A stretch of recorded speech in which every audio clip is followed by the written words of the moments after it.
Bonjour, vous écoutez l'épisode 48 de la saison 2 du podcast Revue et Corrigée.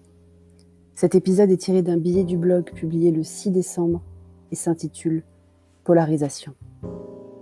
Quand je pense qu'on se moque des US. Samedi 5 décembre avaient lieu des manifestations contre l'article 24, le fameux, mais pas que.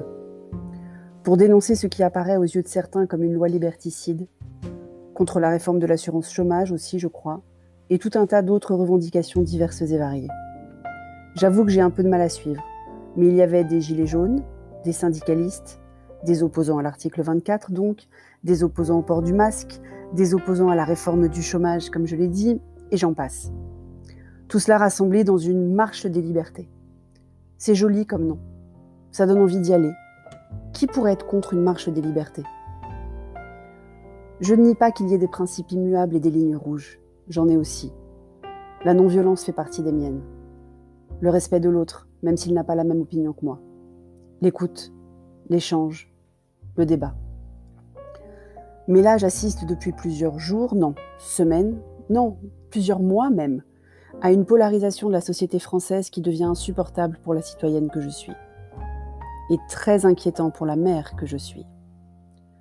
On s'est beaucoup moqué des Américains qui étaient du côté de Trump et niaient la réalité du résultat des élections. Mais là, je me dis que c'est l'hôpital qui se fout un petit peu de la charité quand même. L'opposition systématique est de mise, et sans aucune subtilité ou prise en compte de la différence entre le groupe et les individus qui le composent. Si on n'est pas contre, on est pour. Si on n'est pas contre tout, mais seulement critique ou dubitatif sur un bout, on devient complice. Si on se permet de remettre en cause les méthodes de contestation, même si on est d'accord sur le principe de la contestation, on est vendu. Si on essaie de montrer les incohérences des discours des opposants, on est réac.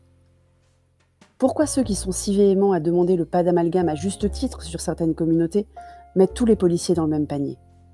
Il existe évidemment des personnes qui ne respectent pas la loi et l'uniforme parmi les policiers, qui abusent de leur pouvoir, qui ont des préjugés racistes, antisémites ou xénophobes, qui profitent de leur position pour laisser libre cours à leur agressivité. Il existe aussi des manifestants qui ne viennent que pour casser, brûler, piller, pousser à la faute les forces de l'ordre exprès et qui repoussent les journalistes qui essayent de les filmer. C'est pas pour ça qu'on doit interdire toute manifestation. Comme il existe des maris qui battent leurs femmes. C'est pas pour ça que je vais divorcer de chair et tendre. Comme il existe des bouchers qui découpent mal la viande, mais c'est pas pour ça que je vais devenir végétarienne. Comme il existe des coiffeurs qui ratent une coupe. Mais c'est pas pour ça que je vais me couper les cheveux moi-même. J'exagère ? Je mélange tout ? À force de vouloir s'opposer sans se respecter, se battre sans s'écouter, on n'arrive pas au compromis nécessaire au vivre ensemble. À force d'en vouloir à l'ensemble des institutions sans discernement, il y a eu des violences contre des pompiers samedi 5 décembre.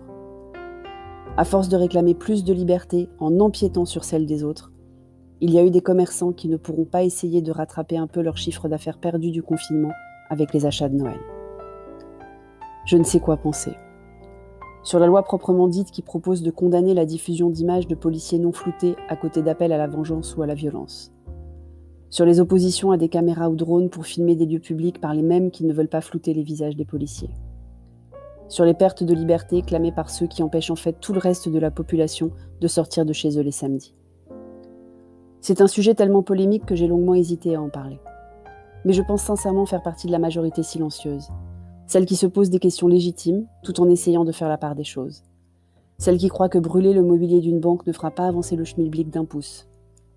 Celle qui souhaiterait sans doute que ceux qui organisent les manifestations aident à l'organisation aussi de leur sécurité, plutôt que de chercher à retourner les ripostes des forces de l'ordre attaquées contre elles. Et puis après tout, j'ai bien envie d'organiser une opposition, moi aussi. Je me suis insurgée en privé jusque-là sur la loi qui interdit les chaufferettes en terrasse en hiver. J'adore aller prendre un café en terrasse sous une chaufferette. Et je sais que c'est un plaisir auquel je n'aurai plus jamais accès. Mais je n'ai pas été casser un supermarché et brûler une banque pour autant. Ça soulage tant que ça ? Je devrais essayer, remarque. Merci de m'avoir écouté. Si vous écoutez sur Apple, surtout laissez un commentaire avec vos 5 étoiles, c'est très important les commentaires. Et sur toutes les plateformes de balado-diffusion, abonnez-vous et partagez. À bientôt.